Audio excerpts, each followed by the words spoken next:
एक गांव में एक किसान के पास दो घड़े थे।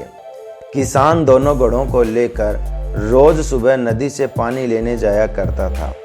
पानी भरने के बाद वह दोनों घड़ों को एक बांस की लकड़ी के दोनों सिरों पर बांध लेता और अपने कंधे पर लाद कर घर तक लाता था।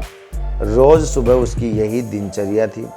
दोनों घड़ों में से एक घड़ा सही सलामत था, जबकि दूसरे घड़े में एक छोटा सा छेद था।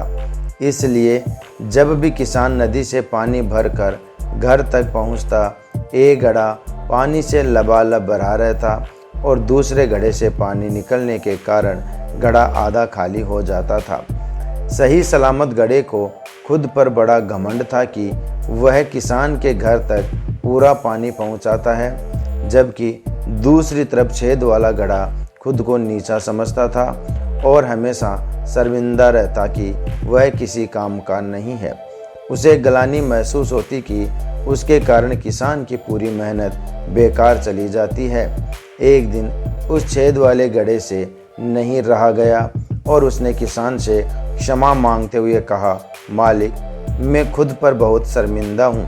मैं ठीक से आपके काम नहीं आ पा रहा हूँ। किसान ने पूछा, क्यों, ऐसी क्या बात हो गई?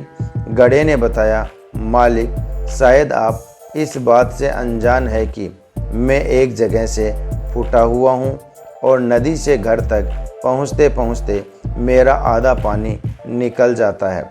मेरी इस कमी के कारण आपकी मेहनत बेकार चली जाती है। घड़े की बात सुनकर वह किसान बोला, तुम दुखी मत हो, बस आज नदी से वापस आते हुए मार्ग में खिले हुए सुंदर फूलों को देखना, तुम्हारा मन बहल जाएगा।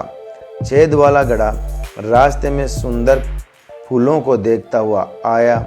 इससे उसका विचलित मन शांत हो गया, लेकिन जब घर पहुंचते ही उसने पाया कि वह पुनः आधा खाली हो चुका है, तो उस पर फिर से उदासी छा गई। उसने किसान से कहा कि वह उसकी जगह कोई अच्छा और सही सलामत घड़ा ले ले। यह सुनकर किसान बोला, क्या तुमने ध्यान दिया कि बांस के जिस सिरे पर तुम बंधे रहते हो, उस ओर के मार्ग में सुंदर फूल खिले हुए हैं, जबकि मार्ग के दूसरी ओर सूखी जमीन है। ऐसा नहीं है कि मैं इस बात से अनजान हूँ कि तुम फूटे हुए हो। यह बात जानते हुए ही मैंने मार्ग के उस ओर सुंदर और रंग बिरंगे फूल लगा दिए। जब मैं नदी से पानी भरकर लाता हूँ, तो तुम्हारे द्वारा उन फूलों को पानी मिल जाता है और वे सदा उस मार्ग को हरा भरा रखते हैं। तुम्हारे कारण ही वह मार्ग इतना सुंदर हो पाया है, इसलिए तुम खुद को कम मत आंको।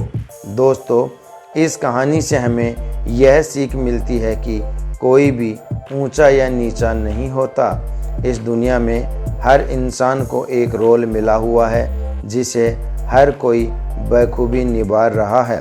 इसलिए जो जैसा है, हमें उसे वैसा ही स्वीकारना चाहिए और उसकी कमजोरियों के स्थान पर उसकी अच्छाइयों पर ध्यान देना चाहिए। दोस्तों, वीडियो पसंद आया हो तो लाइक और शेयर ज़रूर कर देना।